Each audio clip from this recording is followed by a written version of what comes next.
Ileana, for inviting me or for that really nice introduction. It is really fun to be able to share with you all today some of my research.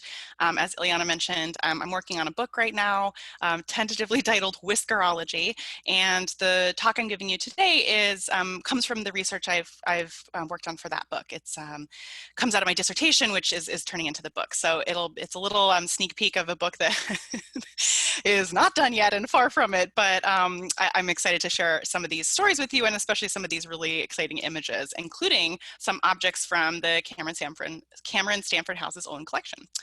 So we're going to start with two names that will likely be familiar to you, two famous friends, Abigail Adams and Mercy Otis Warren.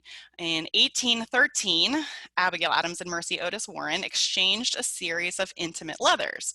Now, Abigail Adams is likely a familiar name. She is, of course, the former First Lady and wife of President John Adams.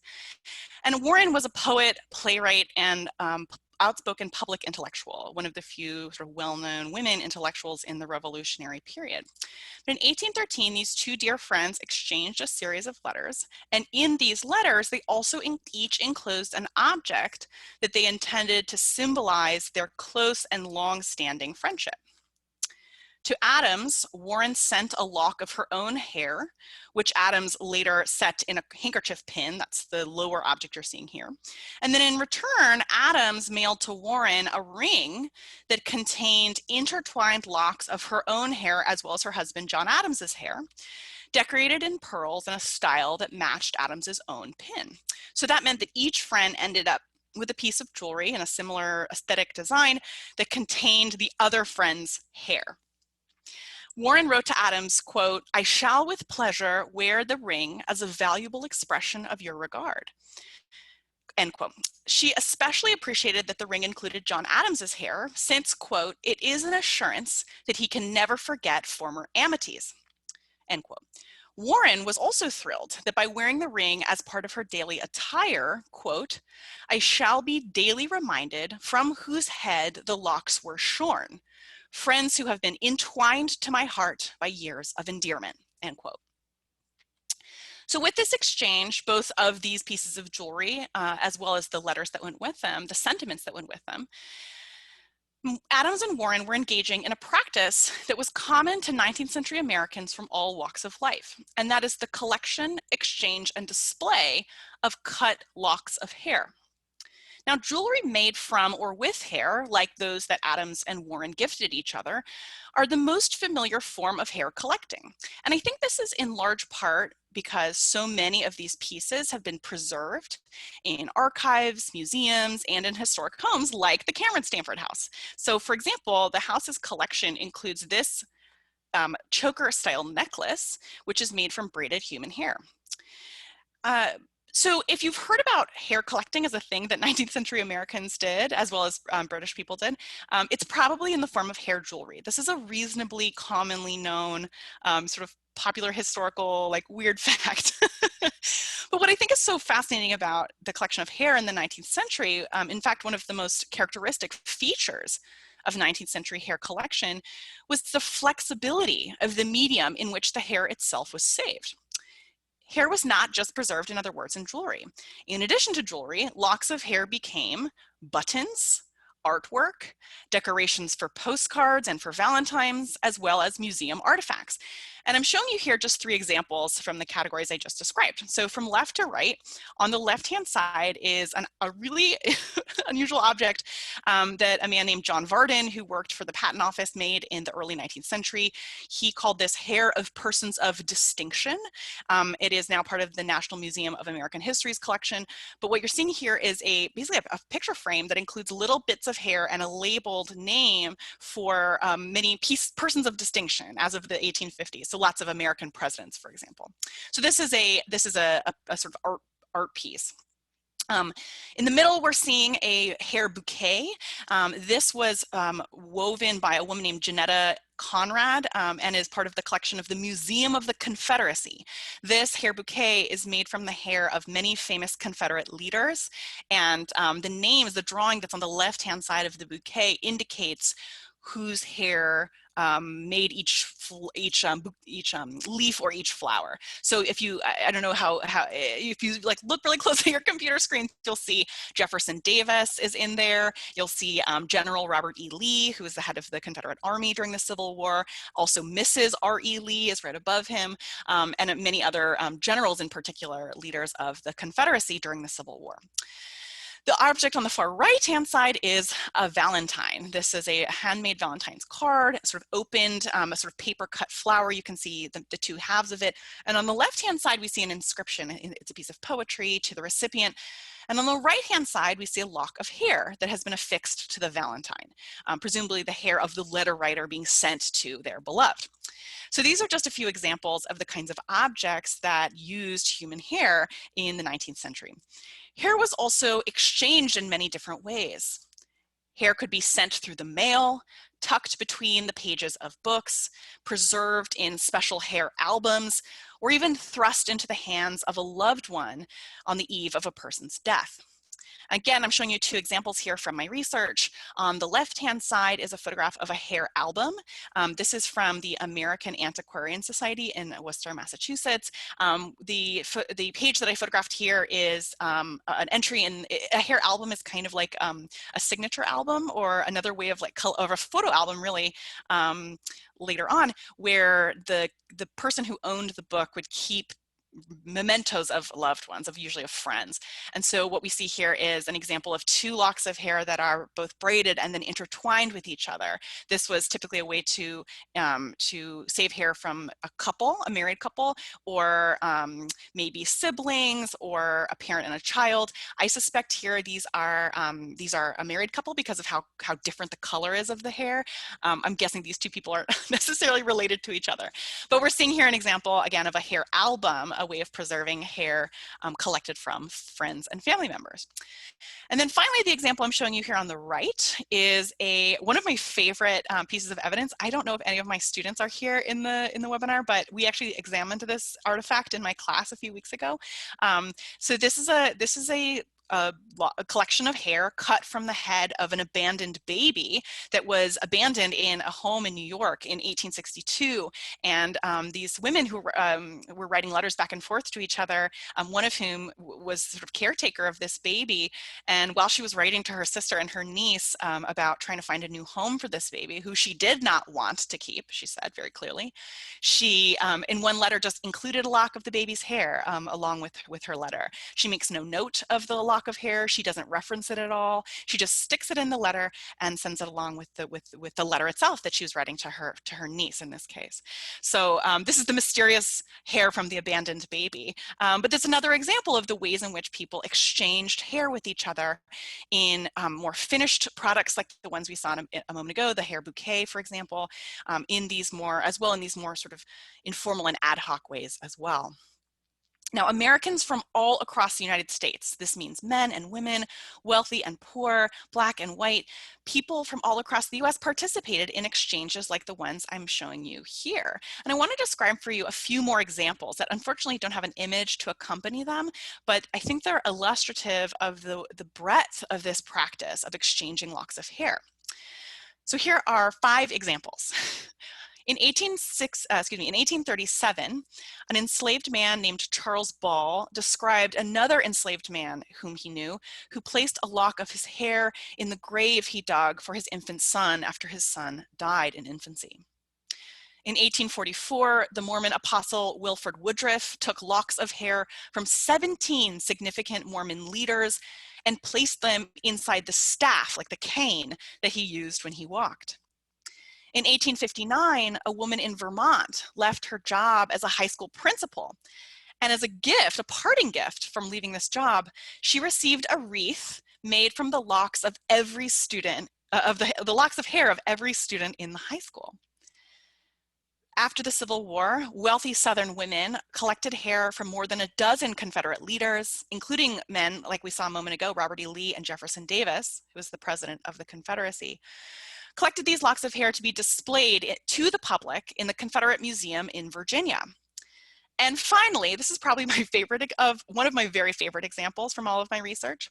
In 1874, a physician from New York used a lock of a patient's hair that was sent through the mail to him to diagnose the man with weak kidneys and leaking seminal fluid, even though the doctor and the patient had never met in person.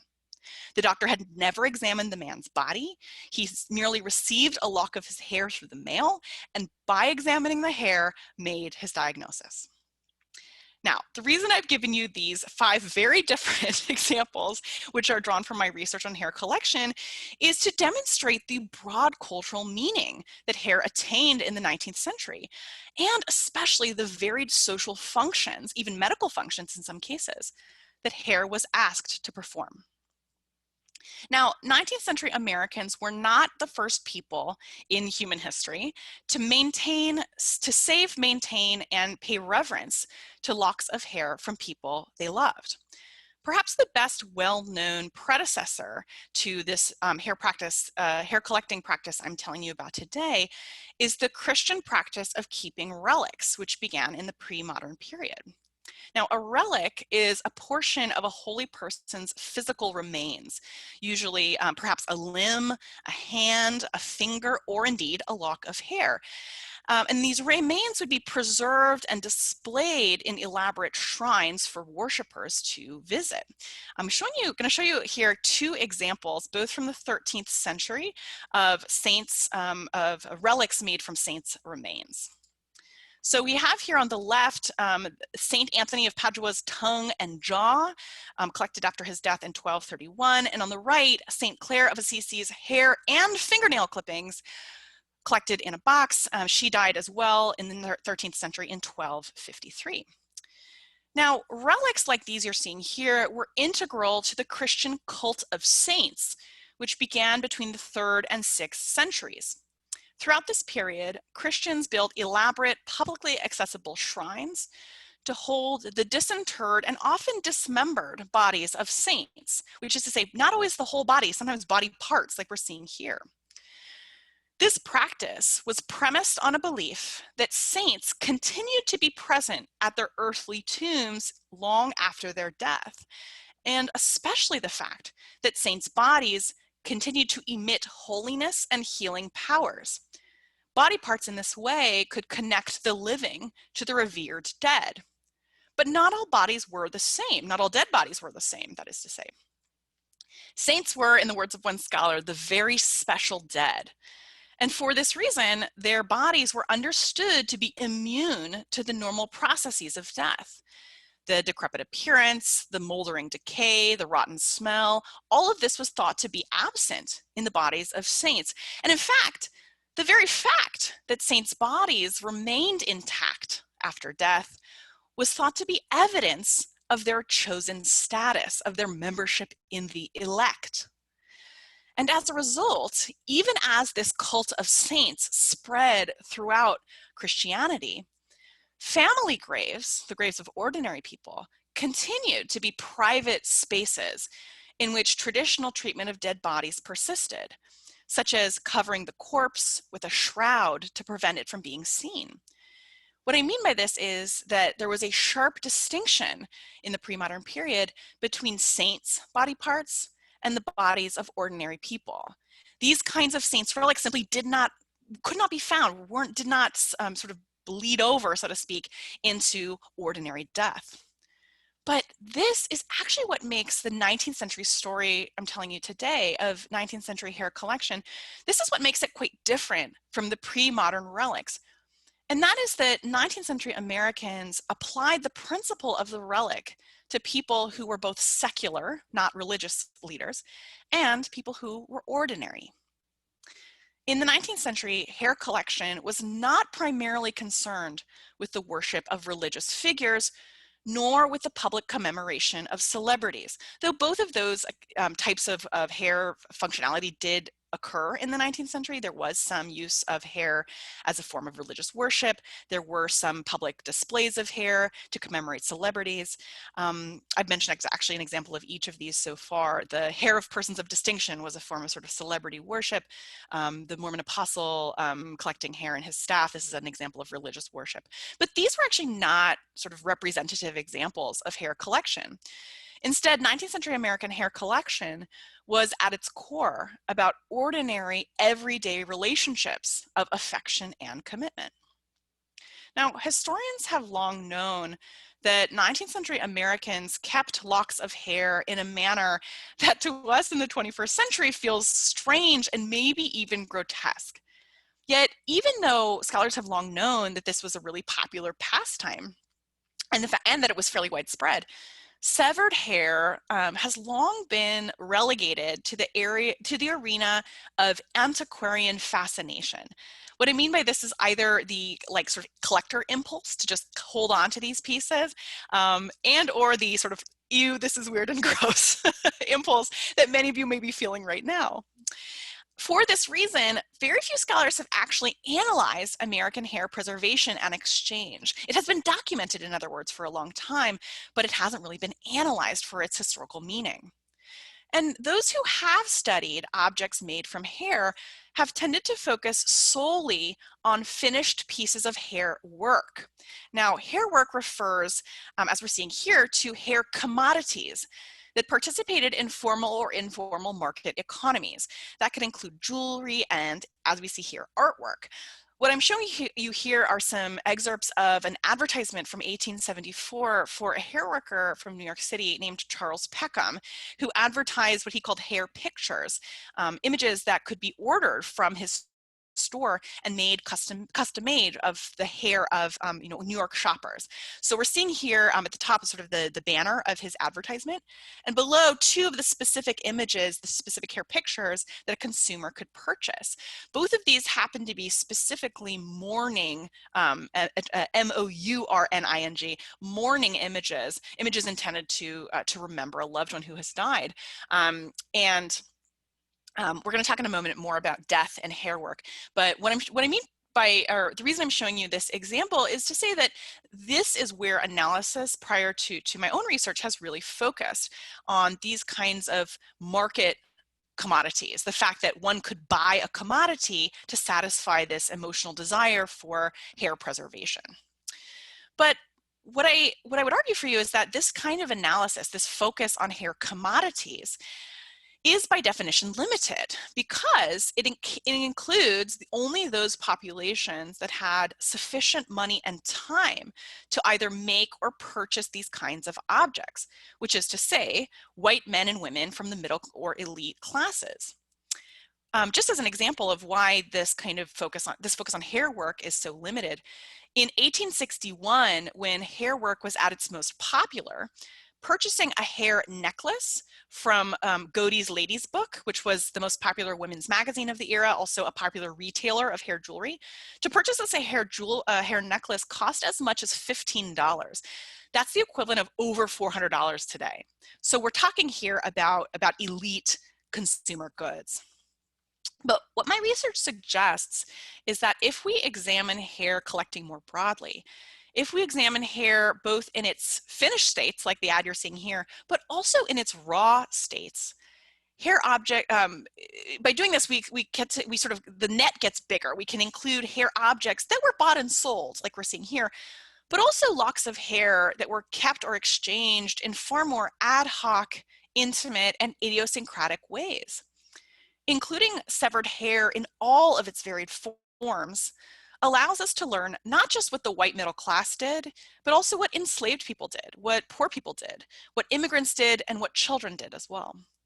What this broad perspective reveals, and this is what my research has shown, is that the emotional meanings embedded in locks of hair were broadly shared by American men and women from different regions, different class backgrounds, different racial groups, and different religious traditions.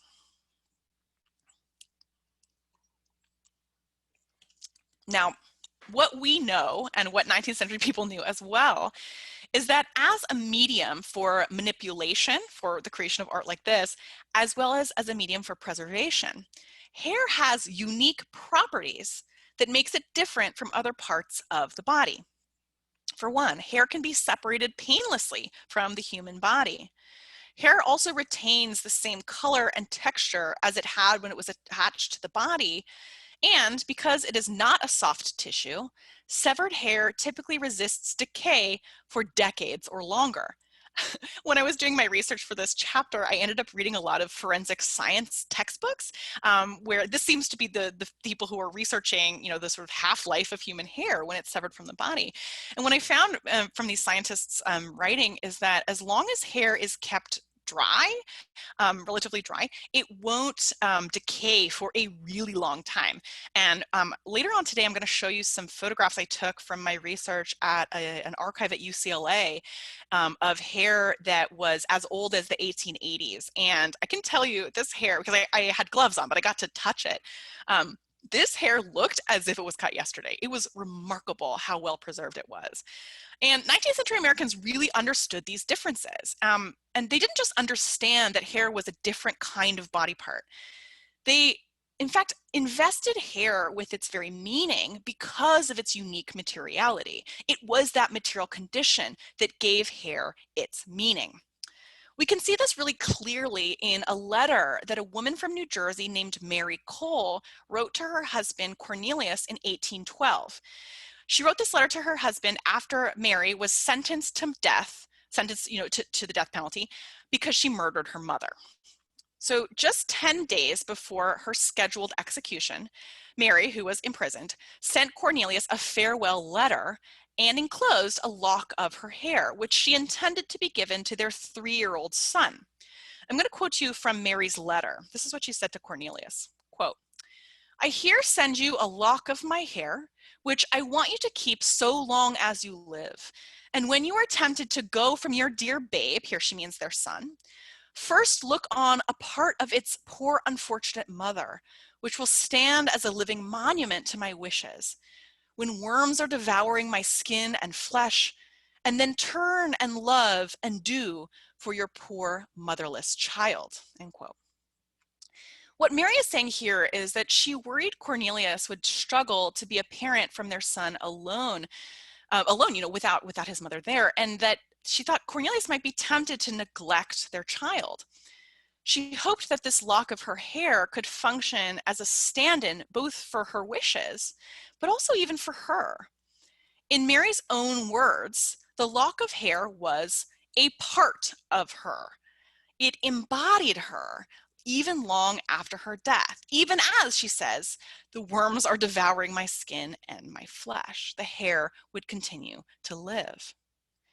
To Mary Cole and to the hundreds of thousands of other Americans who saved, exchanged, discussed, and wrote about hair, hair was incomparable to any other part of the body. And what I'll talk about a little bit at the end, but what my research more generally for this book uncovers is that 19th century Americans really understood the hair to be a body part. It wasn't sort of extraneous to the body, to the central part of the body. It was a part of the body. What I'm arguing in my book really is that 19th century Americans defined the parameters of the body differently than we do today. So from the late 18th to the late 19th centuries, late 19th century, Americans from many different walks of life collected and displayed locks of hair from the people they loved. And these exchanges were particularly common during major life transitions, during births, marriages, long distance moves, and deaths. And death was a particularly important and common moment that spurred the collection of hair. Again, if you're familiar with hair being collected in the 19th century, it is probably, you probably associate it with the collection upon a person's death. And so far I've given you some examples of hair collected on a person's deathbed, like Mary Cole, the letter we just, that you're still seeing here on the screen. And in fact, using locks of hair to memorialize the dead was a ritual at least as old as the cult of saints that I described earlier. Although some mourning jewelry in both England and in the British colonies included locks of hair since the 18th century, It wasn't until the 19th century that hair became a popular and common material used to craft these pieces. And we actually have a couple of pieces. I'm showing you here two pieces of hair being used to remember the dead that are both from the Camron-Stanford House's collection. What we're seeing here are memento mori, objects again that remember the dead. As we can actually see in these two images, two common ways that a loved one's hair could be preserved after the person's death. Severed hair could be placed under glass, braided or woven, worked into a watch, necklace, or bracelet chain, saved in a locket, as in the case on the right, or, as in the case on the left, formed into elaborate shapes like flowers, sheaths of wheat, or weeping willows. And the iconography of the left piece here, which shows a weeping willow and a coffin and a mourner, these echo the same kinds of motifs of mourning jewelry that Anglo-American culture had been producing since prior to the 19th century, since at least the 18th century. But these motifs would use, prior to the use of hair to create these images, they might be created through painting. They might be painted, that is to say, instead. And so in this way, hair, as hair objects become a part of cultural practice in the United States, hair can basically substitute in for paint in the same kinds of cultural rituals. So this is all to say the design of this memento mori on the left, the shape of it, the layout, the icons, the weeping willow, etc. This is all very familiar. This would be very familiar territory to a 19th century person, though rendered in a new medium. These objects, in short, objects like the ones you see here, help to facilitate the mourning of a loved one, the loved ones left behind after a person's death. Now, whether through death or another form of dislocation, 19th century Americans believed that the hair was capable of crossing vast distances, whether those distances were geographic, temporal, or genealogical. And what can help us make sense of this, that is to say, why an object like these would be so culturally salient and important for 19th century Americans, we can make sense of this impulse if we take a step back and think about the broader context of this period in the American past. What I mean by this is that in the 19th century United States, what hair meant and how it functioned was at its core a consequence of the profound economic, political, and social transformation that the nation underwent during that century.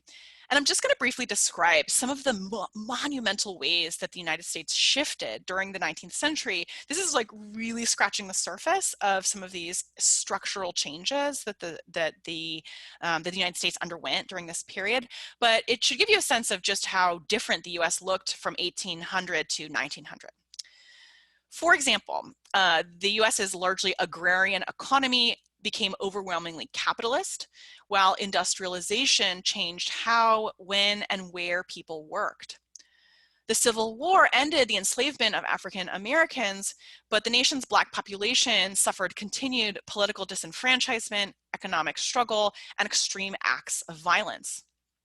Voting rights were extended first to all adult white men, then to Black men, and by 1920 to women as well. Western territorial expansion dramatically enlarged the size of the United States, as well as its ethnic and racial composition.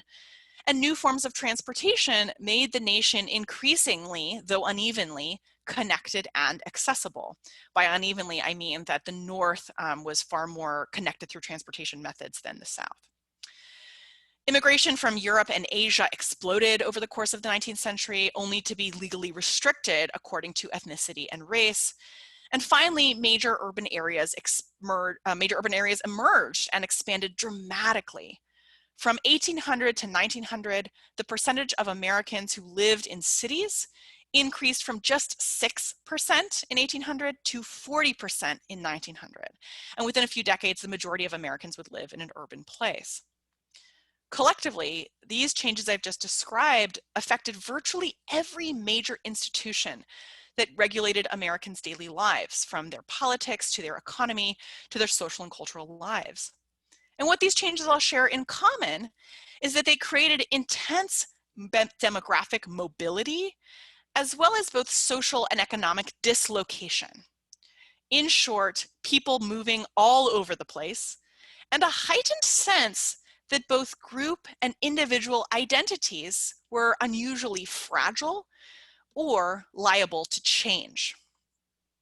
Now, amidst all of this uncertainty and all of this enormous change, possessing a lock of a loved one's hair seemed capable of creating a little bit of stasis, of, in other words, holding a person or a relationship in place. It did not matter when or how the hair was collected. Locks of hair were an embodiment of a single individual, and unlike other parts of the body, a lock of hair was a synecdoche for the person from whose body it had grown. That means a small thing that stood in for the big thing, the full body, and indeed the full person. In the 19th century, American people believed that every individual was fully embodied in his or her hair, even when the object and its referent, the lock of hair and the person, were miles or even generations apart. Now, as I mentioned a few minutes ago, 19th century Americans saved each other's hair in many different ways and for many different reasons. But for the remainder of our time together, I wanted to spend some time taking a closer look at one particular life moment that frequently spurred the collection and preservation of a lock of hair, and that is the birth of a baby. Now, saving a lock of a baby's hair is actually one of the only ways that 19th century hair collecting practices have some resonance to this day. I am probably not the only one here in this Zoom room whose parents still have a lock of their baby hair. I'm sure many of you either have a lock of your own kid's hair or have your parents collected your own hair when you were a baby. And like my parents in the 1980s, 19th century families could purchase commercial baby books where they were encouraged to record information about their children and collect mementos about their children. And by the 1880s, those mementos included a lock of their baby's hair. But this is the key point. The role that locks of hair played in American baby books has changed significantly over time. And that's actually the reason that I wanted to talk in some detail about this particular example of hair collecting. And that's because the way that the practice of saving a lock of a baby's hair has changed over time actually illustrates just how different the 19th century understanding of and relationship with hair is relative to our own today.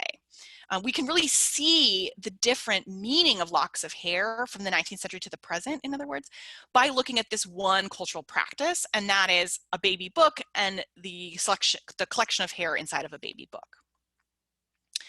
So as they purchased baby books and used them at home, parents across the country from over the course of the late 19th and early 20th centuries responded in different ways to the author's instructions about whether a baby's hair should be affixed in the book, at what age or on what occasion the hair should be cut, and for what purpose in the first place that hair was being preserved at all. These decisions, which instructions to follow and which to ignore or even disobey, reveal to us the evolving role of hair in Americans' understanding of the body and of identity. And this is why I'm going to show you some examples now of the baby books that I examined in my research. And it's been one of my favorite types of sources, archival sources to examine, because the baby book it exists at this really fun intersection, or I think analytically meaningful intersection between a commercial product and a homemade product, because baby books were a template. They were bound, they have a title and an author and copyright information. They have all these printed blanks and spaces, but then they are filled in by owners. And so as scholars, we can look at individual examples of baby books used by real American families, and we can see, what did the author of this book intend for this book to be used for? How did the family respond to those instructions? And where is in what moments do these two groups disagree with each other? And these moments of disagreement, I think, are some of the most rich for us to examine. So when baby books first appeared in the United States in the 1870s, they did not look like the sentimental publications that would later come to dominate this genre. Instead, the earliest baby books were specifically focused on medical record keeping. In titles like The Mother's Register or The Mother's Record, authors instructed parents, or as you can probably guess, mothers specifically, to record medical information about their children, and then to bring these books to their children's doctor to aid in his diagnoses and treatments. They're kind of like a medical journal in this way. Now, from the very beginning, even with this medical function, baby books were distinctly intent on emphasizing a single person and his or her individualism. And this is in contrast to other family record books, especially family Bibles, which focused more on familial record keeping or communal record keeping. Baby books were all about individual record keeping. And I've seen some examples where a parent tries to like squeeze a second child into the same book, adding an extra pencil line and penciling in a second kid's name. But truly that is in violation of the instructions and the design of these books. They are all about individual identities.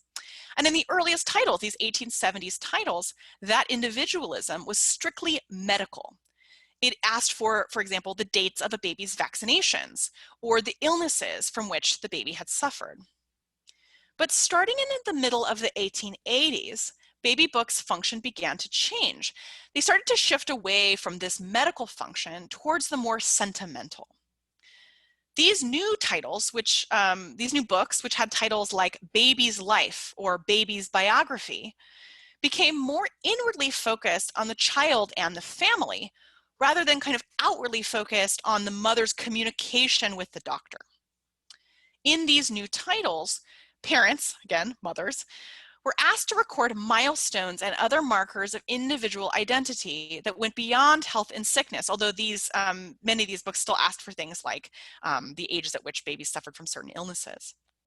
Milestones common in the 19th and early 20th century baby books included things like the baby's first word, the baby's first prayer, gifts received for the baby's first birthday and for Christmas, and the dates of the baby's first step, first tooth, and first pair of hard-soled shoes.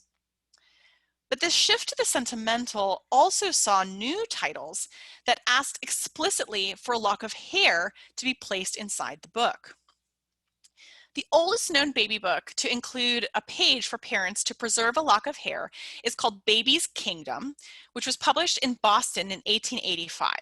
And I looked at a few examples of Baby's Kingdom, and I'm going to show you one right now. This was created for a baby named Etta Clapp from Brooklyn. And in Etta's book, Etta's mother actually preserved 4 locks of hair on the page that, as you can see, was marked a lock of baby's hair. Each lock of hair that is here, and not all of them lasted into the 21st century. You can see on the screen, I'll put my mouse right here. You can see like some thread where there used to be a lock of hair affixed, but it has fallen off. But we do have some of the hair that was preserved here on this side of the page. So each lock of hair was tied with a ribbon or a string and annotated with the age at which the hair was cut. One of them says at 2 months, another 5 months old, another says 12 months old, and a fourth says 17 months old. Even more hair was actually tucked into the following page of the book. This is a dark brown braid about 6 inches long and tied with a red ribbon. And this, I estimated that this lock of hair was likely cut when Etta was about 8 years old. The way I estimated this was by doing some Google sleuthing with the words printed on the ribbon, and it referenced an event that occurred or the opening, I think, of a department store, if I remember correctly, that opened about 8 years after Etta was born. So that's how I estimated that she was about 8 years old when this lock was cut. Now, in the decades following the publication of Baby's Kingdom, dozens of other baby book titles began to request that locks of hair be tied or pasted into the book. And this feature thus became a canonical aspect of this genre of baby books.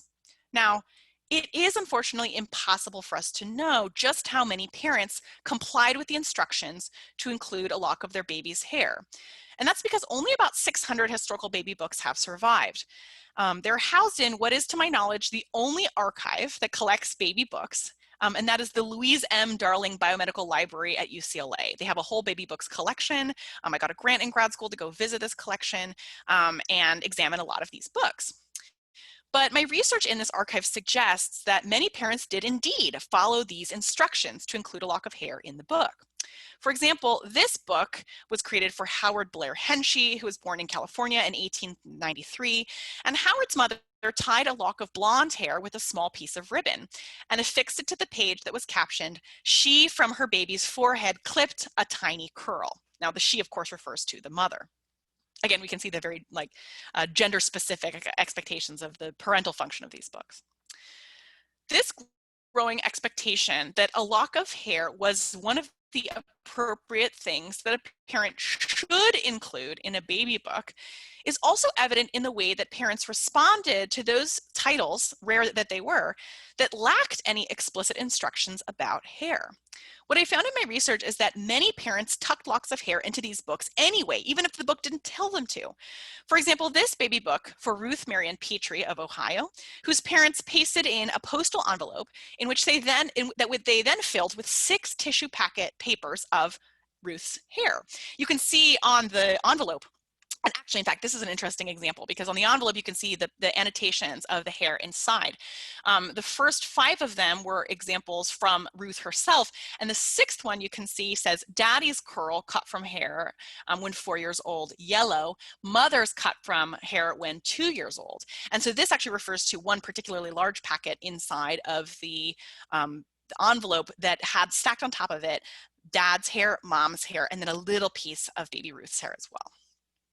I'll tell you, as a historian of locks of hair, I try to channel my 19th century historical actors and not let myself get squicked out when I study locks of hair. But this one, Daddy's and Mother's hair here, I unwrapped the packet because I'd never seen 3 different colors and lengths of hair all kind of packaged together. So I was sitting in the archive in the special room where I was examining the artifacts. I opened up this little tissue packet and I got my face really close to try to figure out what's happening here. And that was the one moment where I was like, okay, this is this is too much. My 21st century biases are really making me feel strange about this experience. But the point here is that Ruth Marion Petrie's book didn't tell her parents to include locks of hair, but by the time her parents were putting this book together, they knew that this is something that they should have in the book. What's remarkable is that even some handmade baby books, which mimicked the form and conventions of the commercial genre, even some of these books included locks of hair. For example, this is the book made for Paul Watson Cutler of Massachusetts. This is just a little notebook, like a notebook of graph paper that but Paul's parents probably bought from a store. And then Paul's parents turned it into a baby book. Each page mimics a lot of the questions you would find in a commercial baby book. And in this book, we can find a tiny tissue paper packet labeled "A Lock of Paul's Hair, June 28th, 1888, 8 weeks old." In each of these cases, then, the book's instructions or the parents' annotations were straightforward and clear about what this object was. It was simply a lock of hair. However, starting around 1910, the meaning assigned to these locks of hair started to shift. Parents continued to put hair in baby books, to be sure. And while some parents continued to include an object that they referred to as a lock of hair in their children's baby books, other parents began using the request for hair as an opportunity to instead mark a milestone, their baby's first haircut. And over time, most books altered their instructions to explicitly ask about the first haircut. And I suspect for many of you, if you have baby hair from yourself or from your child, it is probably from the first haircut. I have some hair from my kids' first haircuts too. But after 1910, many parents started to include hair from a first haircut in the absence of author's instructions, or even in some cases in violation of the author's objective. And what we see here basically is a disconnect between the intended use and the actual use that is captured on the way that these objects are used as this change was unfolding. So basically what I'm suggesting here is that the commercial genre, the printing of these books, was a little bit slow to catch up with the way that the cultural meaning of hair was changing. Parents started violating the instructions in these books before the authors caught up with that desire to mark the first haircut and then started changing the books accordingly. So here's one example of this kind of disconnect where we can almost capture the change in progress. This is a baby book prepared for Raymond Sherrioll Orron, Jr. of Texas. And on the page that was labeled locks of hair, as you can see at the top, it became instead where Raymond's mother preserved hair from his first haircut when he was 6.5 months old. You can see she's marked it first haircut, 6.5 months old. In Pennsylvania, Elmer Grebert Meissner's mother ignored the instructions altogether. Instead of including a lock of hair, as this page was clearly instructing her to do, Elmer's mother used the lock of hair page to write in pen that Elmer went to the barber for the first time when he was 13 months old. She skips over the lock of hair altogether. For these parents and others, the lock of hair stored in a baby book was no longer an encapsulation of a baby's identity.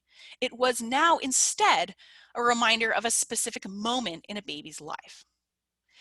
Because baby books have focused on recording milestones since their inception, whether those milestones were vaccinations or the baby's first step, it is easy to assume, as I once did, that the lock of hair has always also been about marking a milestone. Yet before the 1910s, baby books did not ask for a lock of hair in order to symbolically represent a haircut, in other words, in order to mark a milestone. Instead, the lock of hair in these late 19th century books reflected what locks of hair meant to American culture more broadly at that time. It was a synecdoche of an individual and a way to forever embody the baby in their book. In the late 18th and 19th centuries, American men and women exchanged pieces of hair with people that they loved and sometimes with people that they had never met. One of my favorite weird examples from this research is that sometimes 19th century celebrities were sent locks of hair from their fans. So this is an example of people trying to forge intimacy even with strangers by using the conventions of intimate exchange. Americans cut and received hair from the heads of babies, lovers, friends, and fans. Some of it woven into intricate bouquets, some merely mounded into haphazard piles. Human hair outlasted its owners, residing for decades in books, letters, lockets, and trunks.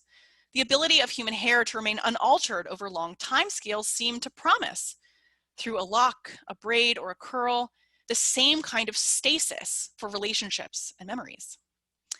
And despite the way that this practice has often been remembered, locks of hair were not just about a baby's first haircut or about mourning the dead. They were instead about a much broader cultural system, about the meaning of human hair. And this system is the focus of the book that I'm working on right now, as I mentioned, tentatively titled Whiskerology. And basically what my book argues is that during the 19th century, American men and women from all across the country invested hair, whether it was attached to the body or severed from it, with the ability to reveal a person's true identity or character. That hair was a body part that could be read for internal meaning, that it spoke truth externally on the body, even if the person from whose body it was growing was trying to obscure the truth in some way. Now, what I want to leave you with is that in order to accurately understand what hair collecting and hair jewelry and hair objects meant in the 19th century, we have to understand we have to study the practice of hair collection. We can't, in other words, we can't study it in a vacuum. We cannot study it in isolation. We can't just sort of ooh and ah at the weirdness of these objects. We must instead place this cultural practice inside and alongside the broader cultural meaning of hair in the 19th century. And ultimately, for 19th century Americans, human hair, whether attached to the body or severed from it, embodied its owner in every strand. Thank you. I'm going to put up a final slide that just has my email address on it and my Twitter